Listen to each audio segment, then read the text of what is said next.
guys, for being here. If you have any questions, you can drop it in the chat. All right, we are here today with Bethany. I am so excited to be hearing more about Bethany's story. I know she's overcome a lot, but I'll let her share that.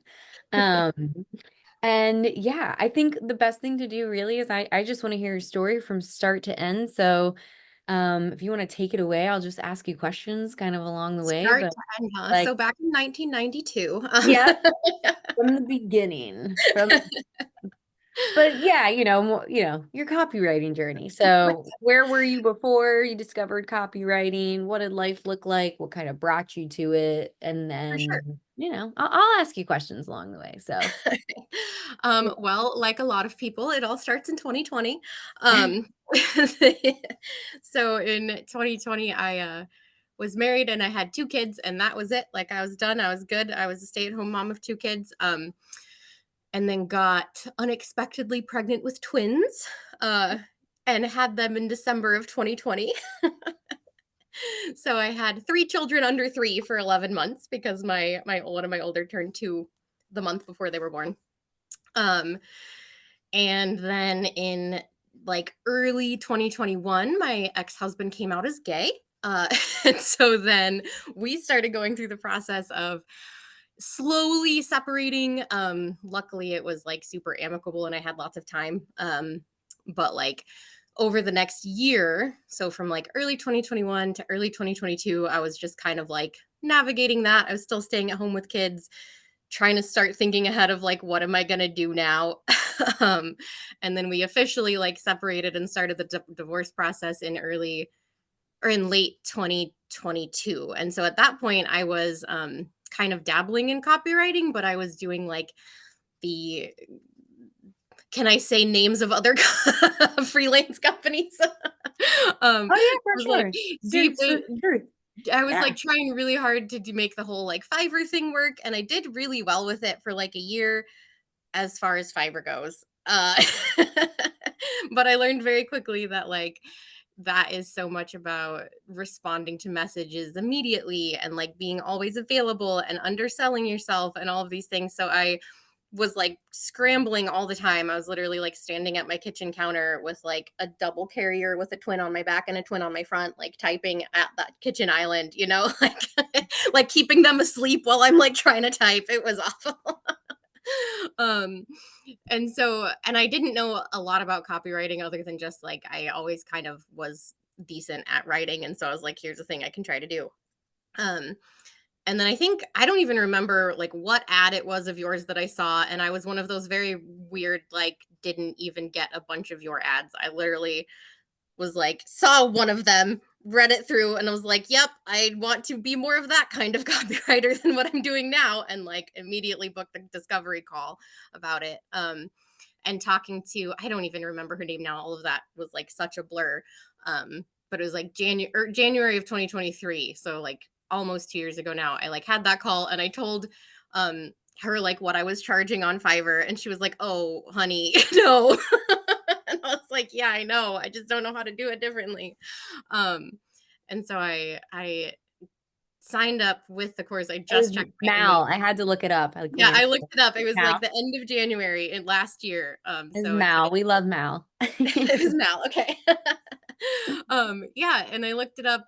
I signed up. I just looked it up. It was like January 27th of 2023. I got the like welcome in email.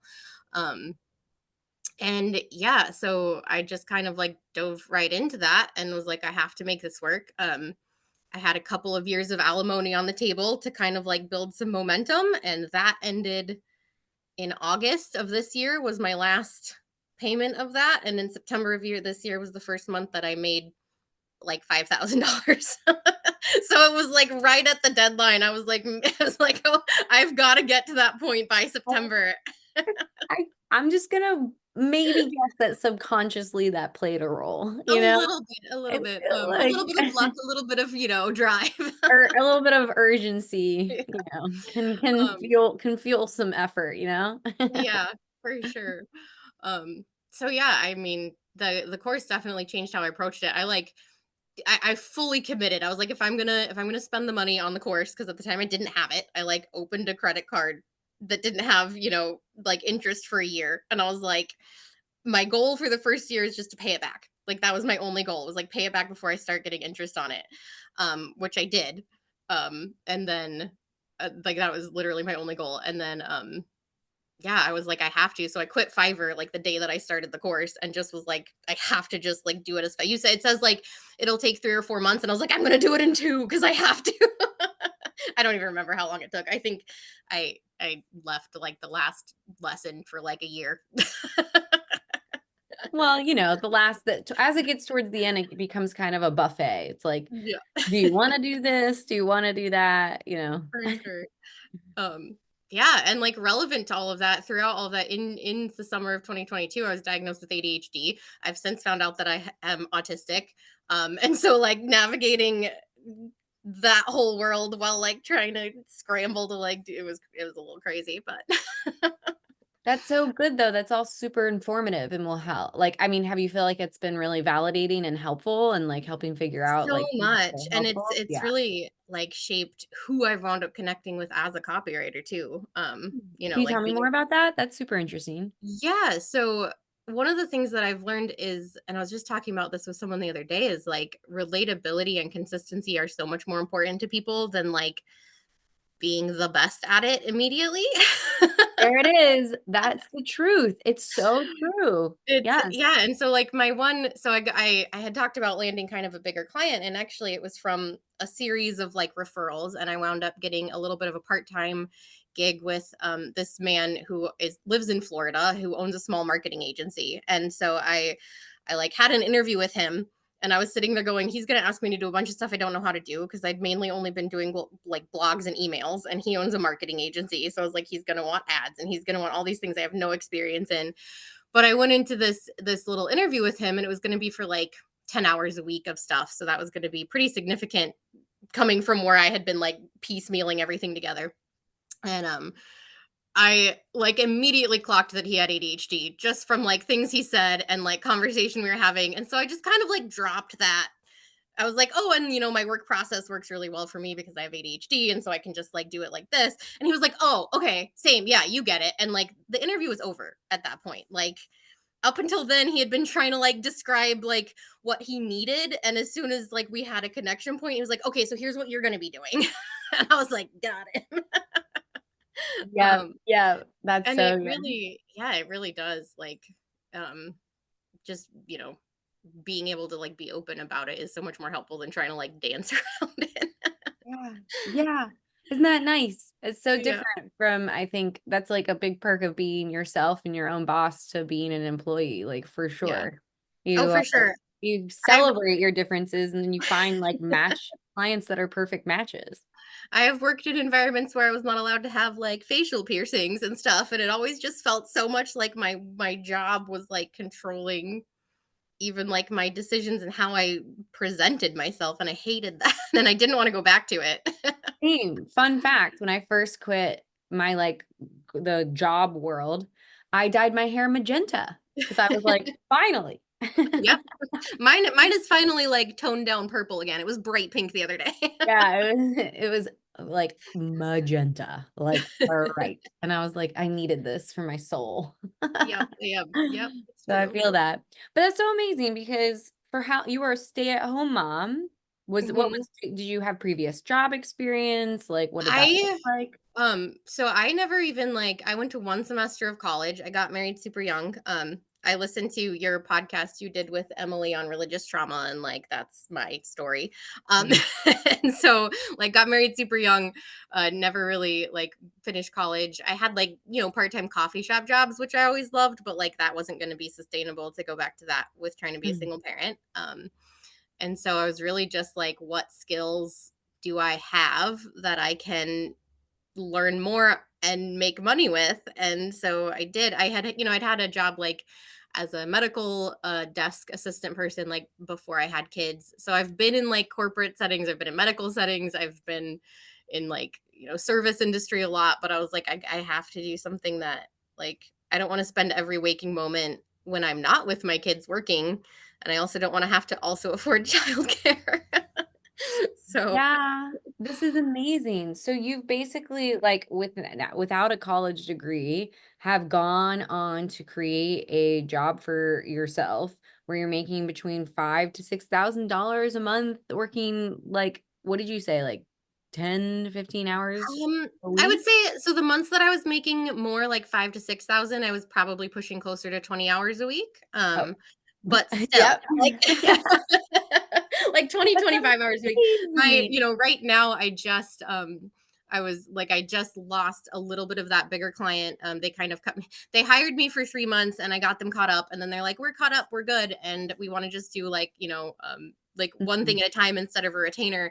And now I'm hearing from the people that are internal there, like, no, we want you to come back. And we don't know why you're not here because we're overwhelmed again. I'm like, okay, we'll see what Well, happens. and that might just happen. That happens a Yeah, lot, a lot. we'll see. It's, being obviously a freelancer comes with its ebbs and flows, and you get used to that and you account for that. And it's like Mhm, definitely part of the process. But for sure. I And mean, yeah, yeah, knowing that is good, too, because like I didn't just count on that being forever. So I wasn't like, oh, I'm gonna start living like I'm making this much money now. Like I have money in savings now from those few months and like I'm putting towards other things. So that's nice.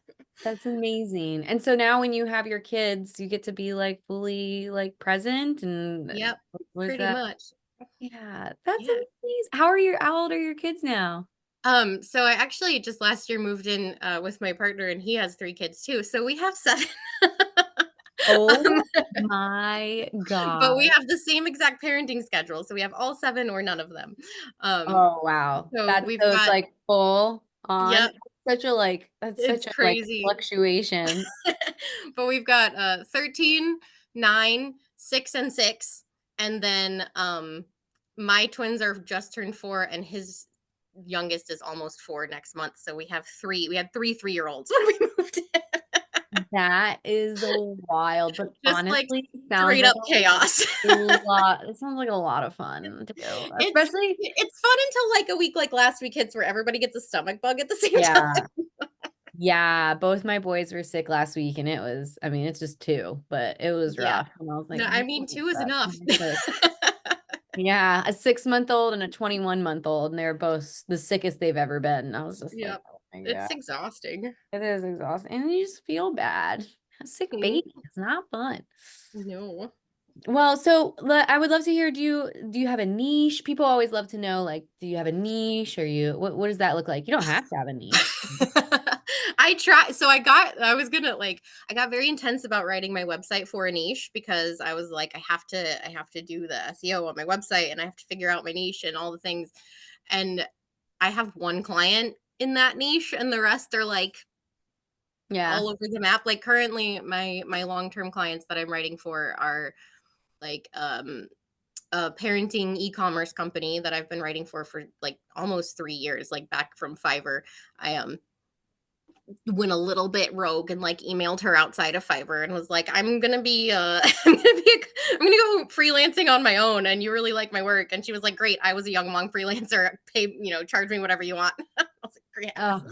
Oh, So that's she's been my amazing. most consistent client, which has been nice. But like parenting blogs, I write blogs for a intellectual property lawyer and a fine like wealth management company, a therapist who specializes in like religious trauma and like late in life coming out as like queer or finding out you're neurodivergent.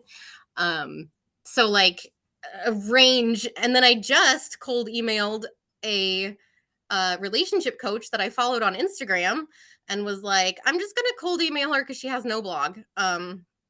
And I had stopped cold emailing for a long time because like I had work coming in.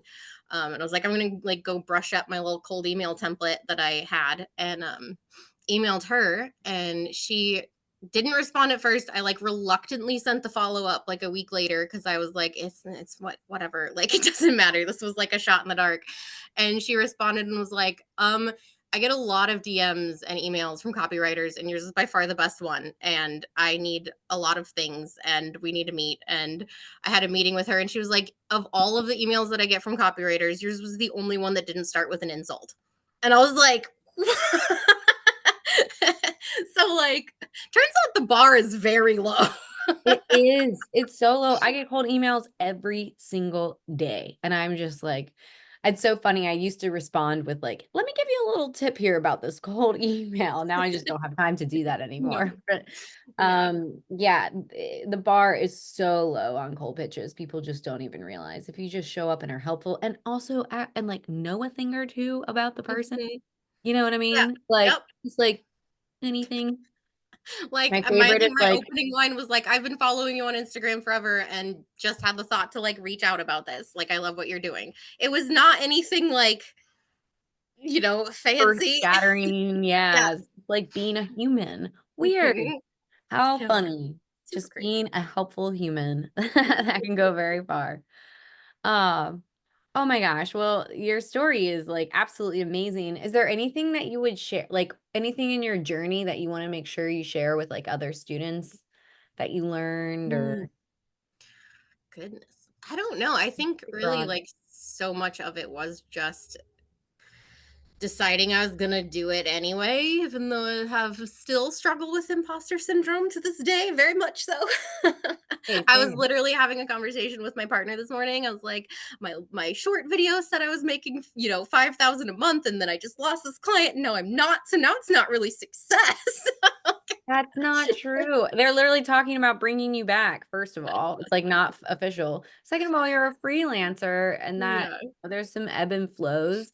And the thing that I love about the way you're going about getting clients is you're already at a place of comfort with yourself and your business, even if you don't see it yet, where you're reaching out to people that you genuinely want to work with because you Hmm. like them. That is Yeah. not where a lot of freelancers are. They're like, reaching out to people out of desperation because like they have to. And I think it is a reflection of like of the success you've experienced Hmm. because if you were like absolutely desperate right now, you would take things probably that you don't aren't really excited about working with. And I love Well, yeah, go yeah. ahead. No, I was just gonna say that's actually like there's a balance to that, right? Like I feel like one of the things that I would have told myself is like don't be frustrated by the little like random things that you take because like in the beginning especially like I got the client, the one of my main clients now, who is the one that I had that meeting with. He has a small marketing agency. He has subcontracted me for a larger marketing agency. Like we have an ongoing relationship now. Like I've become like his copywriter.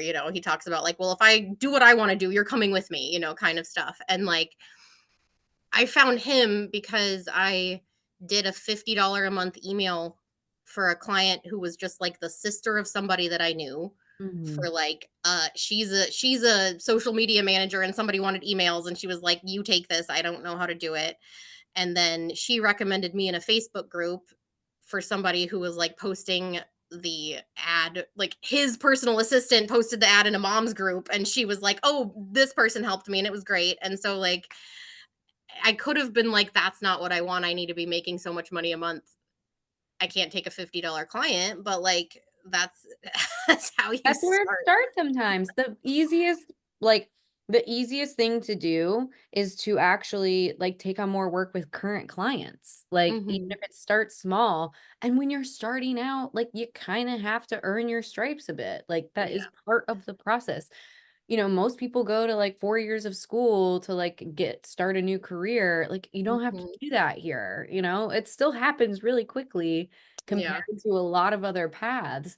Um, and Well, it's and like she referred me after she stopped needing me. Like she had already said, I'm done. They don't want these anymore. It's fine. And then like 3 months later, referred me yeah. to my biggest client. So And that's the other thing that's happening is you're putting out like you're putting little seeds out everywhere and they're starting to sprout and it just takes time and the longer you're doing it, the more seeds you like the more time you have to like plant little seeds everywhere and it just like keeps growing. Like that's just Mhm. like this is really how it happens. Your story is a very like good look at what is very commonly a freelancer's like journey. Mhm. So I think it's amazing. And I also really love how you're like cold pitching people just kind of when you want to. Like that's a good place to be where you're not Right. having to sit there and do the grind of like cranking out like 50. Which I did in the beginning a lot Yeah, of. you earned your stripes, and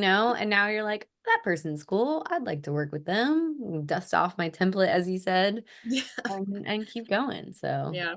Having a good email template though has been a lifesaver, I will say. Like having spent hours putting a really solid like cold email template together was probably one of the best things that I did early on because now I can do that. Now I can just like go in there, scrap the first paragraph and switch it out and like be good to go.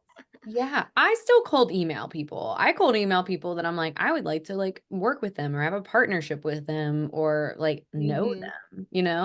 It's a very, I think it's a very underappreciated skill, but Mhm. I think it's a really awesome one.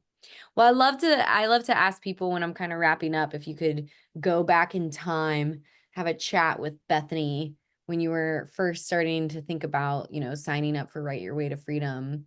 And if you could just have a chat with Bethany back then and tell her a few things about what you've learned now, what would you say? Mm, probably like I don't know, so many of the things that I've already said, but also just like be okay with it not being the like crazy story that like you hear sometimes, you know?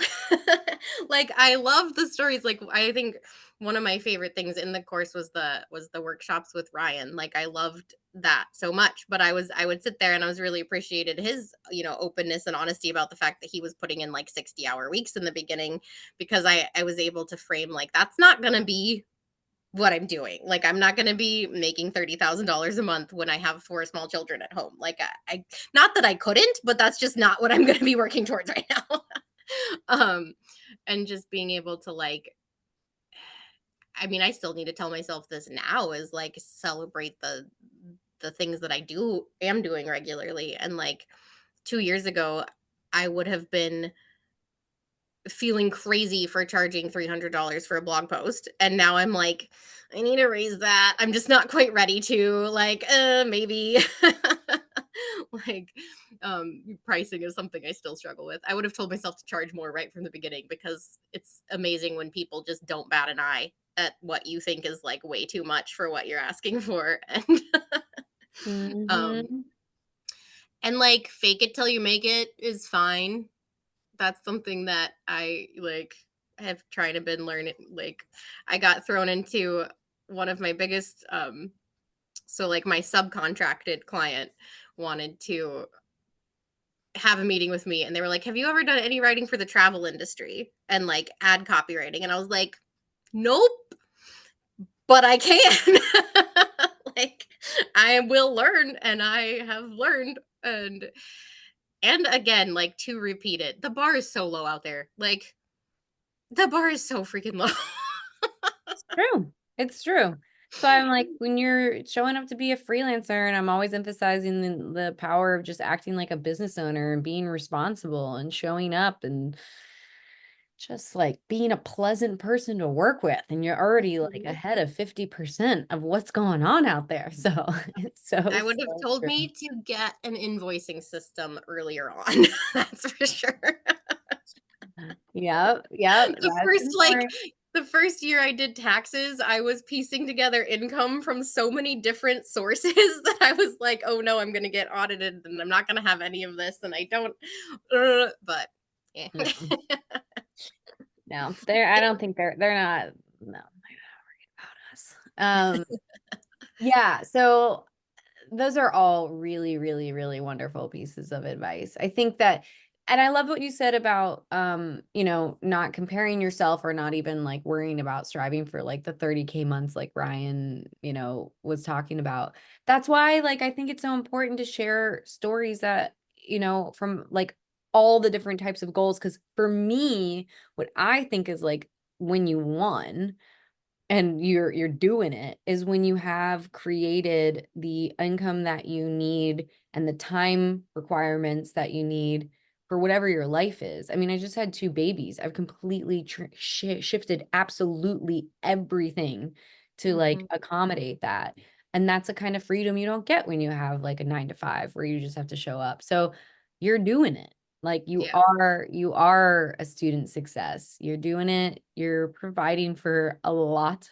of babies. It's a lot. Yeah, it's a Thankfully, I lot. have help now, but, for a while there, I didn't, so Yeah, and it's just I don't know. I'm so impressed by your story, and I can't wait to see where you go next. So thank Thanks. you. Yeah. Thanks for the chat. Yeah, yeah. Thank you. Thank you for being here, and thank you for sharing your story with us. And yeah, thank you everybody else for being here. And I'll see you in the community. Okay, thanks. Bye. Bye, Bethany. Bye.